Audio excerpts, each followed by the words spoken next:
The views and opinions expressed in the following program are those of the hosts and guests, and not necessarily those of the staff and management of WWDB-TV. Right. Get yourselves together. Right. Stand up and live your life. Right. Get yourselves together. Right. Hands up high.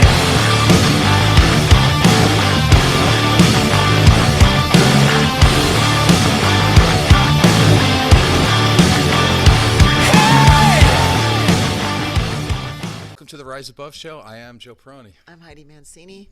And we want to take a minute to thank our sponsors, Jay Young from City Athletic Club. He's a sponsor of our show. Meal Prep Las Vegas, we want to thank them for sponsoring our show. And also Joe McDonough from Allstate is also sponsoring the Rise Above show. So we want to make sure we thank them. And today is National Women's Day. So yay for the women out there. And that's all I have for you. Okay, so I've already got the pressure on me here to pronounce the name correctly. So our special guest today is Jay Craddock. Very nice, thank you. Look at that. All right. Running for State Senate, District 21. That is correct, yes. I've felt as though there was something missing from our government, and for so long I pounded my head against the wall, and I'm saying, somebody's got to do something. They got to do something. And finally I figured out, dumb as I am, it's me. I got to do it. And so I jumped in. I ran it in the U.S. Senate race for a while, and that just requires so much money. I mean, millions and millions of dollars. Wow. just to even have a chance. And so I didn't want to be a spoiler in that race, so I went to the Senate District 21 race because, as you know, Mark Menendo pulled out of that race. Well, let's go over that for a second. Okay. He kind of didn't pull out. He had sexual harassment charges. Is that correct? That is correct. There was some sexual harassment stuff that was levied against him, and apparently he decided that it was the best thing to just leave. Right. And so he did. There's underlying issues there and stuff that has not been brought to the public forefront. And so I believe that the time that Mark was in there, he did a reasonable job for the citizens. What he did in his private life and there and beyond, and the Me Too movement coming at this particular moment, he just got caught in a big wave of disapproval and felt it was best. Yeah, I did want to make sure, because we're talking about women today, so I definitely want to make sure of how the situation happened. Right. And I'm wearing my suffrage clothes. Purple and white. Yes, suffrage clothes. That was very important in the history of the women's movement. Yeah. And I'm very much for the women's movement and women's issues. And so I'm there to fight for women. I'm a snowflake. We're going to talk about that. I think it's good that there's men out there that do advocate for women. Yes. And that you're okay to say that out loud. I am. I'm an athlete, and Joe and I were talking before the show about how it seems as though the conservative people in the world have jumped on the bandwagon of calling people who have a more liberal mindset liberals, as though it's a weaponized word. Mm-hmm. So, just because you have a difference of opinion, you get labeled. And I think I talked to you about this earlier, that I get that. I'm a hairstylist and a trainer, and I'm out in the public all the time. And when you're providing a service to people, you have to be politically correct, probably more times than none, because it's livelihood. So you can't really. But I have a few clients out there that we can have a dialogue, and we can still be friends at the end of it. And I said to her, "Why do you call me a libtard? Or why do you call me liberal? Because I have a difference of opinion. I didn't come out and call you a conservative, a neoconservative, or whatever." And so anyway, so that was our So you started this off with walking from Carson City?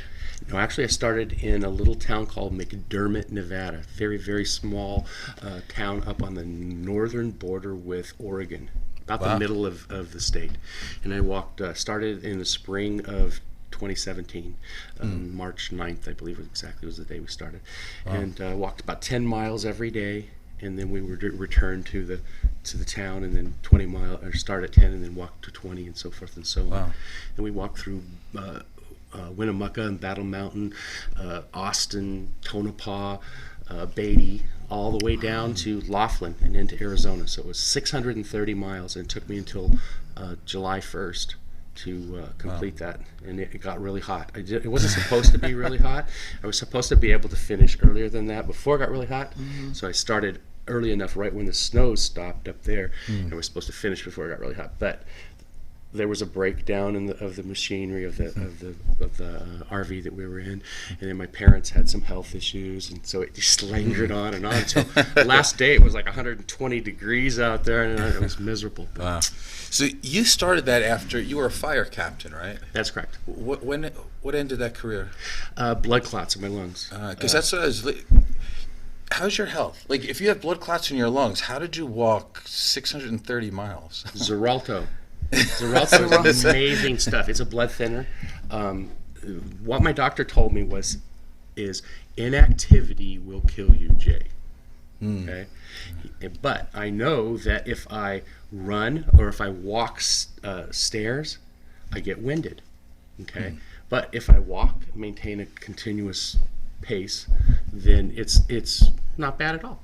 And so I would walk, and I didn't hustle or anything while I was walking. I just walked along at a normal walking pace, like 2.7 to 3 miles an hour. Wow. And just it took several hours for me to do the 10 miles, but as far as my lung capacity, it felt good. And of course I had the Xarelto, which helps with the blood clots, and had no ill effects. I felt great the whole time. And excellent. Did it get rid of the clots? Or is Well, it just there's different opinions. One of my doctors told me that this will break the clots up, and another doctor told me that people who have this condition build alternate pathways, like around the spaghetti bowl. There'd be pathways around that to avoid that, and so the clot remains there, and the blood vessels just make new pathways. Huh. So it's just another thing of, don't sit around and wait for it to get worse. You got to get out there and push. Well, I don't know if it's a pushing, but the potential for you to have a blood clot is higher when you're inactive. Right. Okay. All right. What did you learn from walking and probably talking to a lot of people, especially in northern Nevada? Yeah. Well, as our conversation started earlier. Some of the things, people in northern Nevada are more conservative than they are in southern Nevada or in the Reno area. And so I remember specifically, I was in Winnemucca. I was eating lunch with my son, and he was sitting with a friend of his, and somehow this gentleman must have overheard us talking and found out I was a Democrat. He got right on my face and pointed his finger at my nose, and he said, "You are one of those Democrats." And he said, "Democrats," what he said. Democrats, great. You are one of those Democrats. And I go, "What? What?" And he goes, "I know you. You worship Satan and eat babies." And I went, "Oh my God." And he was serious, right? Oh, he was serious as a lightning storm. Yes. And we talked for like 30 minutes back and forth. And I'm saying, "You don't know who I am. I'm certainly not worshiping Satan or eating babies. That's just completely ridiculous." And we talked for like 30 minutes, like I said, and we agreed on some things, disagreed on others. And finally, at the end, he told me he was from Idaho. And I go, "Well, you can't even vote for me. I just spent 45 minutes talking to you, and you can't even vote for me." Oh my gosh. No, but I can try to make you feel bad. Well, he was definitely trying to do that, and he didn't succeed. And that's my advice. When somebody calls you a libtard or a Democrat or a snowflake or any of those other things, stand up and be proud. Take it in. That's how the hippies won the 60s, right? They said, "You call me a dirty, dumb hippie?" Yeah, I am. But this is what I want, and this is what I stand for, and this is what I'm going to do. And let them have their way. Yeah, it's really strange out there these days between Facebook and everything like that. People only read what they want to read and hear what they want to hear. And I'm also a marriage and family therapist, and a lot of the work that I do is through teletherapy, or like I guess you would call it FaceTime. I FaceTime a lot of people in northern Nevada who don't get services. And it's really interesting. Of course, we're not talking politics, at least my side. I can't let them know that.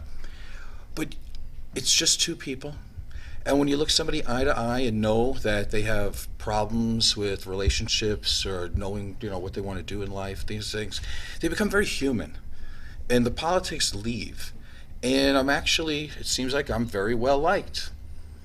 But you take it outside that therapy situation, and all of a sudden, all the names come out. And it's like, here's one of my theories. And so I was going to ask you about this. I don't know if politics anymore has anything to do with issues. You know, it seems like it's more like this overarching ideology to where, like, I played football and I wrestled, just like you, right? You're a big, strong guy, and you graduated from what, Columbia? That's right. So you're an intelligent guy. You're all these things that somebody would want, like, we would vote for you. I mean, why? Of course, you know, I mean, you stand tall among a lot of people, you know. But when you look at ideology, they look and you go, well, you graduated from Columbia, you're just one of those elitists. Like, we value drinking beer and not being intelligent. You know, it's a strange thing. Like, you're not good because of your intelligence. And even though you might be very good at sports and a tough guy, they look at that and say, well, if you're a liberal, you have to be a snowflake. You're soft. You're a pinko. You know, all these things. And somehow people have bought into this false narrative, and they buy into it without ever looking at any of the issues. What do you think? Well, Joe, I'm not in this business to make friends, okay? I'm in this business to do what's right. Right. Okay? When I started in my quest for the U.S. Senate, I would tell people, you know, they're going to treat me like Harry Potter. I'm going to be living under the stairs, you know, in a little closet where they shut the door on me, and when they pass me in the hall, I'm going to look the other way, because I have some things to say there that they don't want to hear and they don't want to live with, but they need to. Okay? And the same with this. The district that I come from, District 21, where I want to represent, we have every sewer treatment plant in the valley in our district. It is almost as though the other cities and the county have purposely blighted this area. And now we're being ignored. When our town board makes a statement to the county commission that this is what the people of Sunrise Manor would like to happen, I don't know the exact numbers, but I would say that many times the county commission looks at it and says, well, this is not so bad for them, but this is great for our community, and so we're going to push it on them. Okay? Okay, think about this. The Beltway. The Beltway is not a belt. It doesn't go all the way around the city. It stops. 25% of it's missing. Where's that at? District 21. Don't have a Beltway in District 21.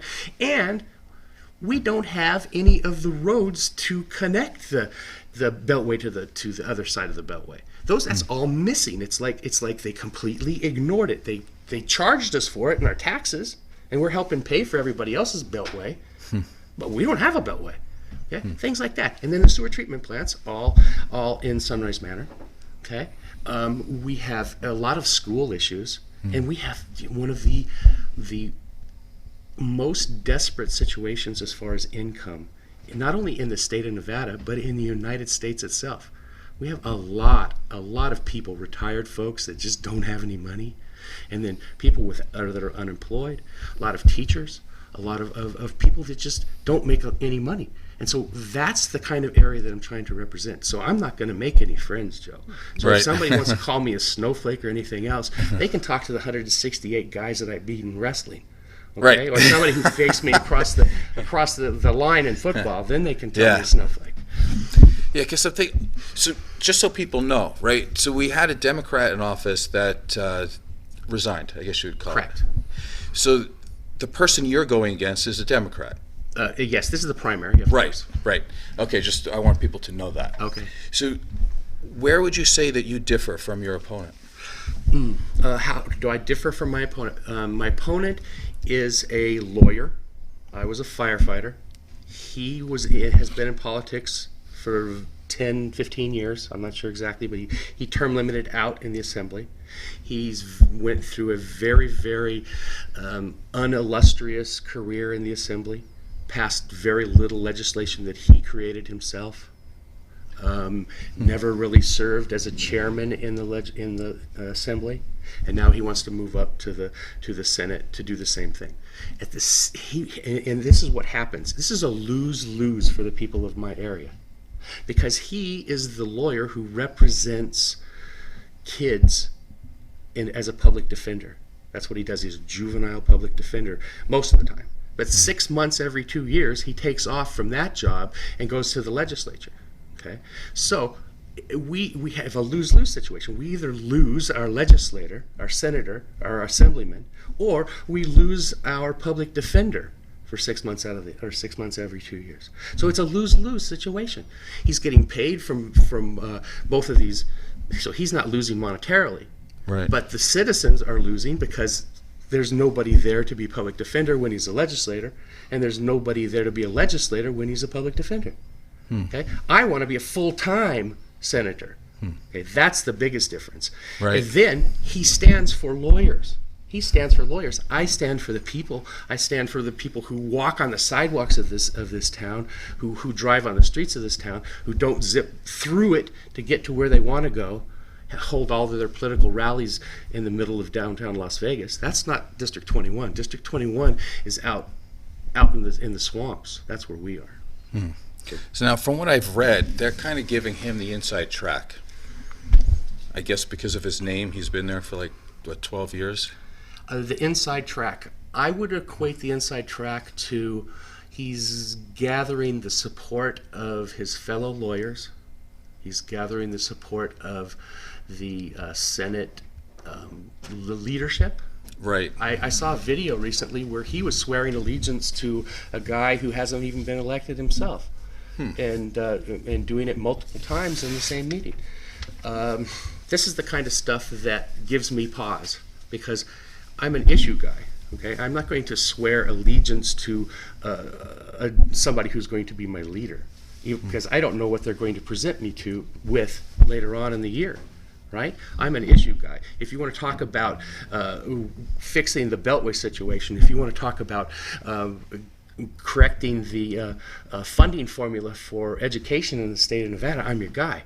You want to talk about reducing the fees for lawyers so that they can make more money off of cases, then you got to find somebody else to talk to, because that's not me. Okay? You know, something interesting I found too. He also he failed the 2016 political courage test, according to VoteSmart. So he doesn't want people to know his stances on things. Some of his former adversaries have come to me and said this gentleman, what he does is he waits for you to say something and then he says the same thing.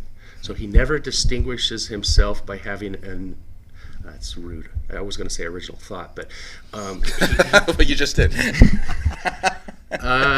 you told me if I got bad, you'd go like this. No, you're fine. You can say whatever John's you not paying attention. Don't worry. We're not cutting anything. I don't want to insult him. I don't want to insult him because he's a really nice guy. I've met him a couple of times. I've tried to talk to him many times as my legislator, and had a lot of difficulty getting in touch with him. But he's a really nice guy to meet. You know, he's very, very chummy. Right. Okay? But this guy said that I would make a position, and the next thing I know, he would declare almost exactly the same thing. And I said there was no way to differentiate myself from him, because he wouldn't say anything, and when I said something, he would say the exact same thing. So I don't know about this courage test that you're talking about, but I have been told that by a couple of his adversaries. All right. So it sounds like he's trying to go along with it to get votes, as opposed to being a leader and really moving in a direction that can help people.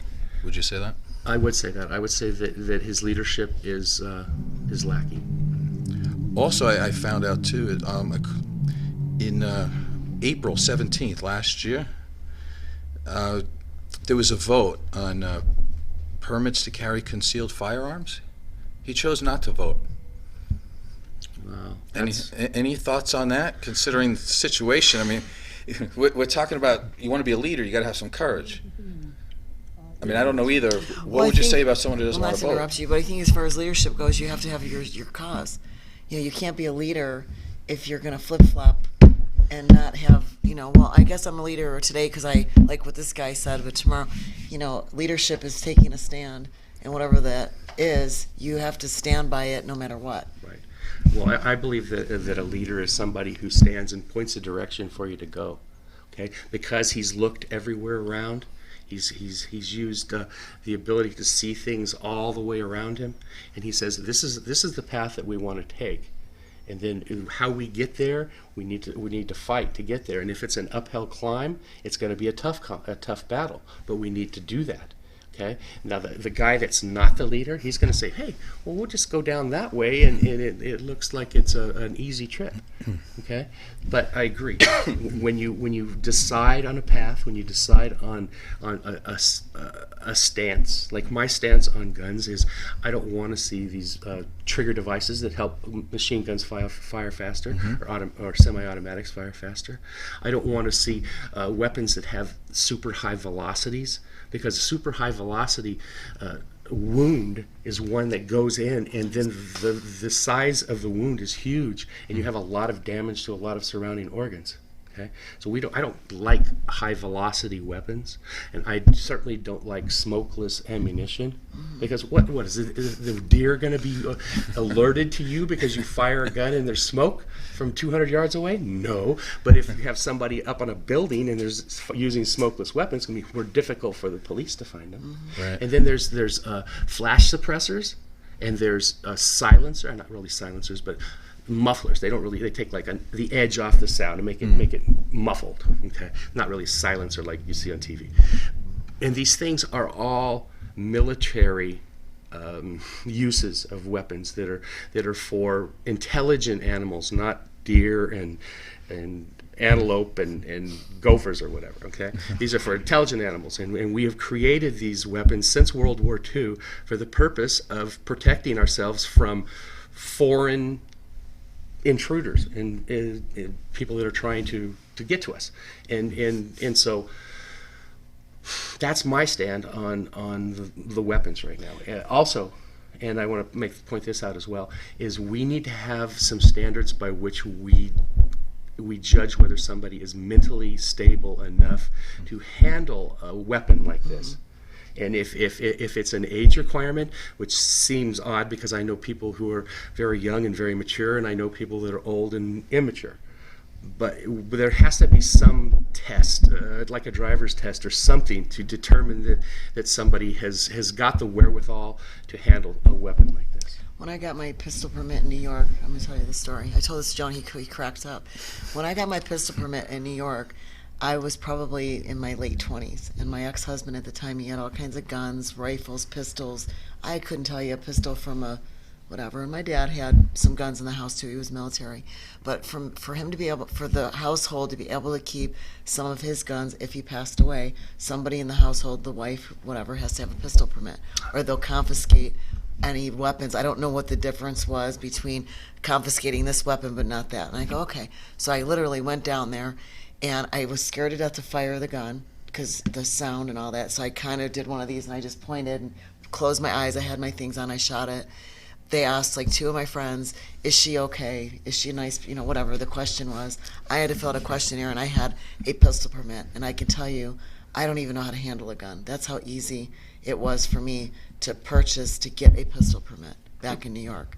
So when they say the laws to get stricter, I mean, how would they get stricter with it? Because to me, I think that still has a lot of political pull in it too. That if you know the right people, you know the right person, they're sliding these people through. I think, I don't know. Well, I don't believe there's any perfect way to handle this situation. Okay, we've created a real, I don't know, some kind of a bad situation for ourselves. Okay, we've invented these weapons. We had a law in the Constitution that our forefathers gave us the right to have weapons, and we invented them. Then we put them on the streets, and we're selling them, and now people who have mental illnesses and access to grind are killing our kids. They're killing pretty much anybody they want, and they're doing it so fast because we've created this whole brand of weaponized guns, militarized guns, and they're designed specifically to fire fast, and do as much damage as possible. When people use the argument in the Constitution, it's the right to bear arms. You know, my thing that I laugh about is that, you know, I get it. It's our forefathers, like you said, but why are things not being rewritten as far as how people evolved? Back in those days, you carried a musket because you were protecting your land and your family. And I understand the mentality when they wrote the Constitution back then. However, we're 200, 300 years later. We're supposed to be smarter. People are under more stress. We're technologically more advanced than we were. Why can't they rewrite the Constitution or rewrite it? Because we have changed. It's the same thing in mental health. They use the same ideology and the same way of counseling. Is it ideology? Is that the word? Or methodology, whatever you want to call it, to counsel people today. And yet our lifestyles are so much more different. We're still the same. But why are they using things from 200 years ago when people today have evolved differently with technology? So I think you're asking me, can we amend the Constitution? Yes. There's two processes to do that. One, it can be done through the Congress and then ratified by the states. Okay. And the other process is where the individual state legislatures pass a law just like the Congress did, and then it's ratified by the states. Okay. Some of the things that I think would be very important for us to look at as far as changing the Constitution would be term limits for Congress people. Now they put term limits on the president, okay, but they won't put term limits on themselves. And so we have people like Mitch McConnell, and of course Harry Reid was in there for a long time too, and these people have been there for 40 years. I mean, thinking about that, I was 18 back. No, I had 19 back then, and so these people have been there so long. They haven't walked on the sidewalks with us. They don't know what it's like And anymore. the kids' world today, this is the other thing. You get somebody, I've said this time and time to people my age, older, whatever. You got to meet these kids in the world that they're in today. When we keep saying, back in the day, I hate that saying, back in the day. Well, back in the day, yeah, things were different. Things might have been better. Things might have been whatever they were. But the fact remains that if you've got this older person that's sitting in Congress or sitting wherever they're sitting, and they have the mindset or they have their own, I don't want to say opinion, but their own beliefs that they've carried their entire lives, came from a different generation, still sitting here, and yet you've got these young people coming up. They have technology, they have phones, they have they have parents that aren't at home anymore because now through an economy, both parents usually have to work, okay? So guess what? But we're still living back in the dark ages, even in Congress, with all these old people sitting in there with their old ideology. And my whole frustration is, I get it. I remember my dad saying to me, oh my God, Heidi Marie, I don't want to hear that music. That music is disgusting. And yet my dad loved his 50s, his shoe bop, his whatever. And I used to be a teenager going, oh God. Now I like it because I'm older, and I like it because I loved my dad type thing. So my whole frustration comes from, you got to progress with the change. And when we're carrying these high weapons that, like you said, can blow you apart, can't there be limitations on everything? And listen to these kids. I mean, everybody's making fun of these young kids now. I think it's great that these kids are speaking up. Absolutely. It was so impressive that young kid that stood up to Senator Rubio from Florida. That was great. Yeah, that just. That takes guts to be that age, and it's hard to stand up to an adult, even as our children with us. It's hard for my daughter. She's 22. I'm 52, and I know that she struggles with. She won't be rude to me. It's hard to disrespect an adult and say what's on your mind because they are, the adults that we look up to or we think are right all the time. And that's the other thing. I just did the math in my head, and I was way off. I was 30 when I had my daughter, but. Yes. So back in the Constitution, there are some other things that the states need to do because the federal government, the people who are in the Congress, just don't have the intestinal fortitude to do themselves. Okay, like campaign finance reform. Okay, real campaign finance reform, so that we take away the ability of what we've now created, a situation where corporations are people, and they have the ability to have the First Amendment rights of a person, and they can donate unlimited amounts of money to political office or political candidates. That is completely wrong. We've developed a corporatocracy. We're no longer a democracy where the people of this country have a voice. We're to the point where the corporations are now controlling our politicians, to the point where the people are completely disregarded. It's kind of like the people who who live in my district. We're at the bottom of the heap here. So that's another place where the state legislatures are going to have to step up and do. I mean, they said this in some of the letters when they were describing what the Constitution was. Alexander Hamilton said that the state legislatures had to stand up and protect the people from their federal government. And this is that situation right in front of us. But didn't Thomas Jefferson also say that the Constitution is supposed to be a living document? It is. Okay, so if we have a living document, it would more than make sense that, like, some people, they'll say, I need my gun because, like an AR-15, because the government could turn against me and I need to be able to fight against my government. Well, it's not the same as it was. Like, the government now has drones, right? They have tanks. There's no way that anything that a human being is going to have is going to fight off the biggest, strongest, most powerful military in the history of the world. It's impossible. So the thought that they would need an AR-15, it's just... There's a thought. Again, I'm a mental health clinician, right? So I think behind that. Like, if I say to you, listen, I don't mind you having a gun, Second Amendment, I'm good. I just want you to pass, like, the MMPI-2, let's say. It's a personality test. I just want you to pass that. It's not a problem. And everybody I've said that to, that's Mr. like conservative type that loves their gun, they're like, I wouldn't want that. I wouldn't take the test. It might not be fair. I'm like, really? I mean, what would you say they're saying? Like, to me, it's almost like they're so in love with the gun that they could care less about, it being a person among other people in a society. Right. I think that there are some people who have fears that this would just be the beginning of their rights being taken away. Okay, they feel that this is the keystone, the foundation that holds everything else together. And if you start trying to take that keystone away, then the rest of the rights are going to crumble. And so there's that fear. Okay, and it's I don't think it's an irrational fear, because somewhere along the way, there's somebody's going to say, we need to rewrite the Constitution. And then there's somebody else is going to say, well, we can't rewrite the Constitution because I'm afraid that if we start rewriting the Constitution, someone's going to try to take my gun rights away. And then after that, they're going to force this on me, and they're going to take this away, and they're going to do this. Okay? What the whole system was set up by our founding fathers. They were a pack of geniuses in my book, okay? They have this is all set up with balances and counterbalances and things that have to be accomplished and considered. I mean, it's so hard for us now to get something through the Senate because it requires 60 votes, right? So what would it be like if this gentleman came in and said, hey, we want to do away with the Second Amendment, and somebody else on the other side said, no, we don't. And then we have a balancing off, and you get 50-50, and you can't do it. It will not pass because you have to have 3/4. Okay, so it's even a farther standard than what's required in the Senate to pass anything.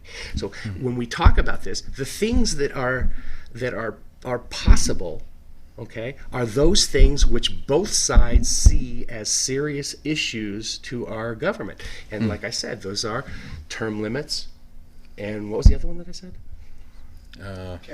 Campaign finance. Those are things that a vast majority of the people can all see are huge problems in our civilization, and our representatives will I not have something to say too. will not fix that. And so the state legislatures are going to have to. That's Right. the bottom line. You look pretty good with your new hair and your beard. Not to change that. No, what I was going to say, and then I'll let John speak. When this whole thing happened with the Me Too movement, with all that, and when you'd mentioned before about the fear about guns, possession of guns and all this, and how their belief system, one of the reasons that so many women in this country, when Trump got voted in, and I don't like Trump and I don't care, I'll say it out loud, but women got scared, of many of them, that we're going to regress because we have this pedophile in office. He's disrespectful to women. He's just a disrespectful human being on all levels. That's my opinion. And I think what happened was a lot of women got scared, and when they were walking in the streets and they were protesting against him and the abortion and all these women's things that were going on, it's almost the same idea with the gun issue with a lot of the people that carry the guns. Are scared that their rights are going to be taken away, and I think that's why so many of the gun holders are like, oh, no, don't take away my right. And women felt that we got this guy going into office, and are we going to regress back in the dark ages? Because we can all say that women years ago, they were oppressed. We're not so much now. We have rights. We can work. We can make a living. We make more money sometimes than men do. So I don't feel that we're regressed, but I think when that was all going down, I think women make like 70 cents for every dollar that men make on average. So it's still not fair. it's still not fair. And again, it's you can have that discussion, but generally speaking, I think a lot of women thought it was going to go down the rat hole with, the sexual harassment and just all the things that we've, not the feminists, I don't particularly care for the hardcore feminists that say I hate men or we don't need them, but I'm on the part of equal rights as far as if I want to do your job, I should be allowed to do your job. And I should be allowed to make the same amount of money that you make if I'm just as smart. But this is still happening. It's kind of like in Joe's arena there. I mean, fear can be irrational or rational fear, and Right. it doesn't matter. Both of them are just as real to the individual. Yeah, no, that's true. And in his Exactly profession, right. it's predominantly female. So he's a male therapist, predominantly in a female arena. So he has to face his discriminations too at times, I'm sure. So let's change the subject. We're gonna let it's John got John. Okay. John's over there going, Joe, I'm going to put you on the spot. Yeah. oh. Why me? We have a guest. Hi. Can't we Joe. put him over He's always here? speaking. He's always As a healthcare professional, Yes. and you just made the statement a few moments ago about the people that love their guns, and I'm not going to give this up. And do you think that stems from their insecurities, and that just like buying a muscle car, or that is that part of that argument? I mean, I understand it's interesting where you're going. I mean, I could say that, but then no one's going to hear me, right? Because that's right. You're right, because it may be true, and we all know that people don't want to hear the truth. Well, but we're also like, I have a politician with me today, so in order maybe to move people a little bit to a direction that I think is more sane, Right. I need them to hear me. And if I just go right out and go, listen, you got some insecurities, obviously, you got that gun to make up for something. They're already my enemy. They're not going to hear me. Right. What I would But say... does that make it any less true? No, not at all. And that's a difficult thing. Like, Okay, and then somewhere along issue the number line- 2 along that same line is that you take the NRA, which is actually a gun manufacturer's lobbyist. Right. That's all they are. And the money that is spent arm the teachers. I've heard him say, well, the only way to stop a bad guy with a gun is a good guy with a gun. And then how many instances where you've seen these mass shooters or somebody that has an assault rifle, and the cops are all out there hiding behind their cars. And you think Right. that somebody with a Glock 9 is going to come in and save the day. All right. So listen. So we call that, or I would call that, a sophistry argument, right? Like way back in the day, like Socrates, you could, back in ancient Greece, you could be sent to death for that. And I'll tell you why. Because there's a part of what you're saying is true, like 5%. But that's the only part you're saying. Is it possible that a good guy with a gun can shoot a bad guy with a gun? Yeah, it's possible. And they're going to show you anecdotal evidence on Fox News that one guy in some place, maybe in the deep part of Texas, did it. Yeah, it's true. It can happen, and it does. And his But neighbor the shot himself in the foot. Right, but they don't talk about when you buy a gun, you're much more likely to be killed by your own gun Right. than, being Dirty Harry and saving people. It doesn't happen like that. So 95% of the argument is what they don't want to see. So I guess I don't want to take it too much of our guests. Sorry. I'm done. But let me go with this. We're very capitalistic. And if we take the NRA as a company that's trying to sell their stuff, they've done an amazing job of telling men that in order for you to be a real man, you need what I can create. And, sometimes we look at women a little bit odd. Like, it might take them a long time to get out of the house because they need certain makeup to make them feel good. And that's horrible when you love a woman, because I think I can speak for all of us here. You can speak for yourself too. We don't want our women to only feel good if they need to put on certain things. We know that we love them anyway.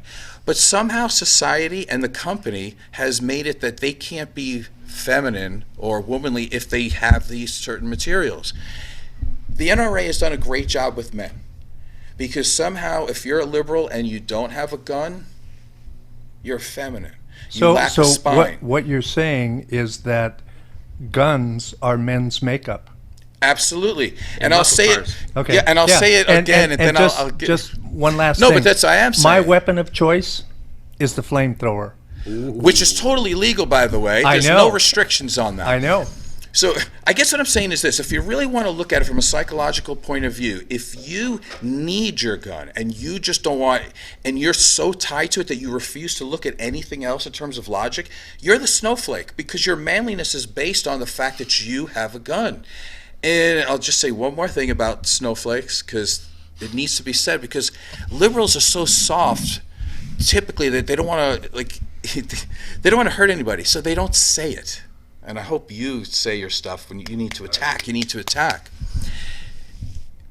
The age group and the type of person that typically that commits suicide is 45 to 65 white males.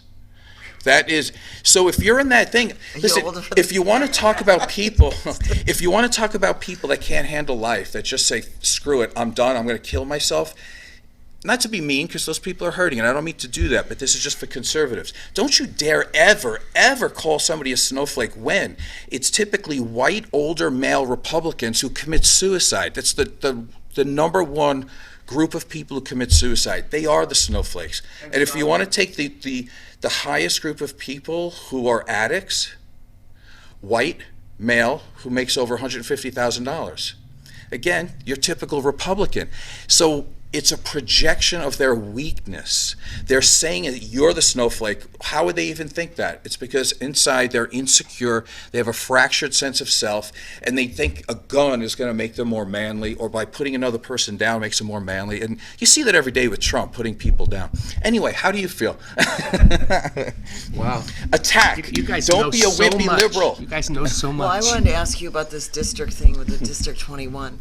So, because I don't understand all that. Honestly, when I go into a voting booth, All right.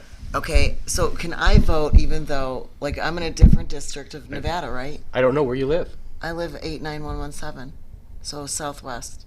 In the southwest, you live a long ways from my area. If you take your arms and you put them around Frenchman Sunrise Mountain, I have the back side of Sunrise Mountain and the front side all the way down to Nellis Boulevard, up to Boulder Highway, and back along Lake Mead Parkway to North Shore Road. Okay. And that's the area. So it basically takes in the swamp, takes in the new Cadence area of Henderson. It takes in Lake Las Vegas. It takes in all of not all of it, but a lot of Sunrise Manor, and all the way to Nellis Air Force Base. Okay. So You answered my question. yeah, and anybody who lives in that area can vote for me. Okay. If in the primary you have to be a Democrat to vote for me. But okay. Well, the one thing that we need to consider in this is that we have built this system from the beginning. Okay, men have placed upon women what you were talking about with the makeup and all of that, and men have also placed this other burden on themselves with the sports cars and the muscle cars and the fanciest guns that can be found anywhere. Okay, we want the fanciest cell phones. We want all of that because those are our accoutrements. Those are the things that we feel. Your accessories. Yes, that women have had draw women. accessories Yes. forever. The You things guys have that, yours now. The things that we think women want us to have. They want us to have, and when I was in high school, all the women wanted me to have a really great stereo with big speakers. Oh yeah. Right? But come to find out, the women don't care about stereos and speakers. That was something that I had inside me that I was placing on them, and it's the same goes. But us as men have done that to women. I mean, we Absolutely. make them wear those shoes with the really high heels on the back and little tiny toes in the front, which makes them hurt and makes their backs hurt. But they wear them because they think we like them that much, and apparently we do. And then the makeup thing, they get up in the morning. Some of them sleep in their makeup. I didn't know that. Some of them sleep in their makeup. They wake up in the morning and they touch it up really fast, and then they come in and say, "Good morning." Yeah. So, these are all things that we've done to ourselves. We have internalized into our civilization. And so we have to deal with it somehow, and we have to find a way to where we can communicate with these people that want everybody and their twisted young murderous nephew to have guns. And that's where we're at. So, a long time ago, I would have talks with my mom, and when she would think about voting for someone, she didn't necessarily go by the issues either. She was always like, is this a good person or not? So, do you mind if I ask you some things? Sure, you can ask me anything you like, Joe. All right. Who's the biggest role model in your life? My dad. Yeah. My Tell me dad why. was a state legislator. He has developed Alzheimer's, and currently we're dealing with it. He wakes up in the morning, and we basically have to retrain him on everything to do during the day. But the things that he did when he was at his prime just amaze me. So, what is it like now that you're running for office, and it would be a really awesome thing when you win, and your dad would be really proud? Would he know if you won or not? I think that he would know momentarily. I think that it would be a day-to-day thing. He's gotten to the point now where it's tough because he still remembers me, but he has forgotten my brother's name a couple of times, and with Alzheimer's, it just gets progressively worse with time. Yeah, it's tough. A few weeks ago, I went to my dad's house and I said hi. He looked at me weird, and then he tried to turn around and run. And then I said hi again, and he thought I was trying to hurt him. He didn't know who I was. He was like, who's this guy, like, coming after me? And it's kind of a thing. It's difficult, right? Because as men, listen, our mothers are super important, obviously, but there's something about living up to what your father's done. And you want to somehow, since you were like a little kid, you want to surpass him, but you want to do it in a way that he's proud. Yeah. And it's like a thing where you're like, can you like be here for it? I just want a hug when I do well. And it's like, I got a good story for you. I went to Columbia, and when I was a senior, Barack Obama was a sophomore. Okay? The same year I graduated, George Stephanopoulos graduated from the news, and he was also on Friends, and went off to I think it was Cambridge or Oxford for some kind of a special school that they do for really smart people. Anyway, my dad one time said, "Son, you need to be more like George Stephanopoulos." And I'm going, wow. it kind of just woo. And this was a long time ago, but that just it just left me reeling. And since then, of course, he doesn't remember anymore. But that was something that I look back on now, and just I can just feel the the rising up in me. So. Rebellion. Yeah. How many kids do you have? Four. Four. I have four. I have a 38-year-old daughter with 3 boys. I'm sorry, 4 boys. She has a baby. And I have a 27-year-old son and a 29-year-old son. My 29-year-old is married. The 2 oldest ones live in Tonopah. My son works at the Solar Reserve plant there in Tonopah. I don't know if you've seen that. It's really amazing. And my daughter works at the big casino there in Tonopah. And her husband works for the gold mine in Tonopah. And incidentally, you talked about some of the things that I learned when I was walking. When I came through Tonopah, people were talking about health insurance. And they were saying, we don't have health insurance. We can't get health insurance from the government. Or, there was a big argument about that. Right. In Tonopah, they don't have any health care Okay, every once in a while they have a doctor there for a little while, but most of the time they have to talk to the doctor through a computer. Right, and they do that with therapists too. Yeah, and so it's really difficult, and it's not about health insurance. We need to get away from that discussion and get to the discussion of health care. Okay. Yeah, so. Oh, and the rest of your family? You have more. You have more family. I do. Where did I stop? You stopped at the 27-year-olds and the 29-year-old. And the younger my younger son, the middle boy, Jeremy, he was with me on the campaign. He came all the way down the state with me. Spent all that time together. We were about ready to kill each other by the end, but I think that both of us really enjoyed the trip and the walk. So. What's the most difficult thing that you've ever had to overcome in your life? Oh my goodness.